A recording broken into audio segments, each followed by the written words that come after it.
there are different types of felonies in New York. So we would have to see what the conditions are. Maybe they'll give us more insight. Let's keep looking at this. All right, Laura Coates, thank you very much. With me now, CNN anchor and chief White House correspondent Caitlin Collins and CNN senior legal analyst and former federal prosecutor Ellie Honig. Maybe they'll give us Ellie, an let idea. me go to you first. What's your reaction to what we've been hearing so far? Well, it's pretty orderly, all things said. Donald Trump seems to have gone on a little bit of a tirade, but nothing unpredictable, nothing different from what he said before. One thing that I think is interesting is there's been no talk whatsoever, except from Donald Trump, about the actual conduct that Donald Trump was tried and found guilty for. For a while, the DA was trying to say this conduct of hiding the hush money payments. There we go. So that's the official moment of the sentence. Donald Trump has now been sentenced to an unconditional discharge. What does that mean? That means that it is now official, that Donald Trump has been convicted of a felony. There's two parts of that equation, the conviction, and now we have part two, the sentence. So that is a moment. We now have Donald Trump. I guess you can technically, if you would like to call him a convicted felon, Hey, this that was is the a best I label could that find, now all right? technically applies. Give me a break. But of course, he does have his appeal rights. But again, the focus has been, okay, lawyers are Dang, packing y'all up. really are not rocking with CNN. Hey, I don't blame you. CNN's been on point lately, though. They settled down ever since Trump got voted in, so we got to give them a little bit of credit, okay? So, yeah, Judge Merchan is off the bench. Yeah. It happened that quickly. In a lot of ways, I don't like him that either. different from any other sentencing. It took 38 minutes. That's about average for a sentencing in state court. But the focus has largely been on Trump's out-of-court conduct. Yeah, Caitlin, what do you think? You've been watching all this. Well, the most interesting statement from Judge Merchan just a few moments ago before he left the bench was acknowledging Trump's election win. He was saying, ordinary citizens don't get these kind of legal protections. It's the Office of the Presidency that is bestowing these to the office holder. And he said, it is the citizenry of this nation that recently decided that you should once again receive the benefits of those protections, essentially acknowledging that, yes, because Donald Trump is going to be inaugurated in a few days, that is changing the sentencing here. I mean, if this had happened in July before he had actually won, you could see, that was way before he was afforded those protections and how different that was. And Caitlin, you were reporting that Donald Trump did not have to appear in court this morning. He did this over video. Yeah, I think one thing that I noticed from attending this trial when it was going on is that the way that the Trump team has framed Justice Merchan and how he acts here is so different than what I personally witnessed and reported on from court, which is that the judge actually goes out of his way and bends over backwards a lot of the time to accommodate Donald Trump. He was never bothered when Trump was sitting there. Bend over backwards is probably not the best phrase to use in this case. Hitting his attorneys, passing them notes, talking sometimes out loud during the hearing. And instead, he allowed him to appear virtually from Mar-a-Lago with his attorney there, Todd Blanche. Another attorney, I believe, was in court. Is that a photo? We're looking at it right now. Yeah, and so see the two of them appearing side by side. He was not there actually in the courtroom, which, as Ellie would note, I would assume is pretty unusual for almost you to not unheard be present. of. Almost unheard of. Ellie, what do you make of these images that we're looking at right here? Well, they got fully dressed up. This is historic. Right, and look, this is a criminal defendant at his sentencing sitting in front of the American flag. I mean, I promise you that's never happened before in American history. But as okay, well, here comes the CNNing.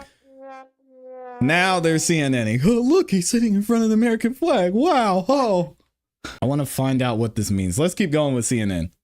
Said, the judge made it clear that you are only getting this sentence. The DA said the same thing because of your status as president. And look, in our legal and constitutional system, the president just is different. One thing we will never know, I wish we could somehow figure this out, what would the sentence have been if Trump had not won the election, right? I mean, there certainly would have been some sort of probation.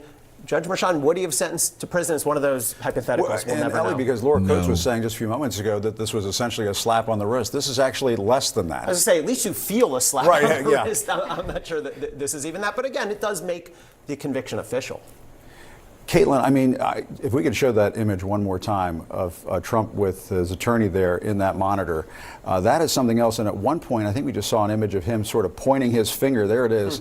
Oh, no, he's pointing his finger. I guess we don't know what is going on there, but we can guess. Well, and also, Jim, just to think of it in the full circle moment of, we were covering the White House when this story was kind of first unraveling and being reported publicly, and we learned about the hush money payments and learned about the cover-up and watched Rudy Giuliani go on TV and talk about this.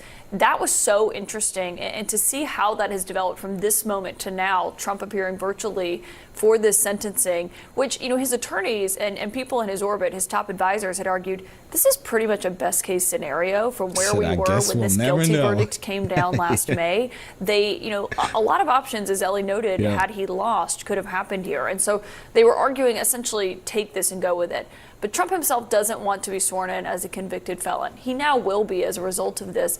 But I think to Judge Merchan's point, I mean, the election happened months after Trump was convicted. The American people had enough time to take this guilty verdict in, to digest it, and still, it didn't bother them enough to not reelect him. Because we know y'all on some BS. You included, CNN. It had nothing to do with how this man's going to run the country.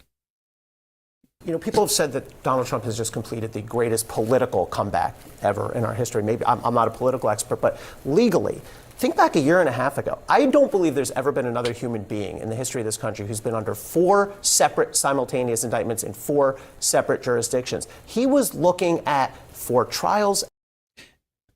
And the question I would ask is why?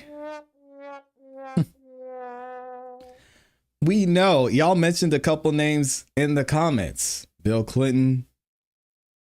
I won't mention anybody else's name. We know several people who have not gotten near the amount of scrutiny and light shown on what they're trying to do. We know Fani Willis and the mayor of Atlanta were at the White House talking to Kamala Harris about this indictment in Georgia, right here in Georgia. Why is that the case? Why do they, whoever, not want this man to be in office? It makes you wonder. Gotta ask. Any one of them could have resulted in his imprisonment. Now here we are. Yeah. This is it. An unconditional discharge on one of the cases.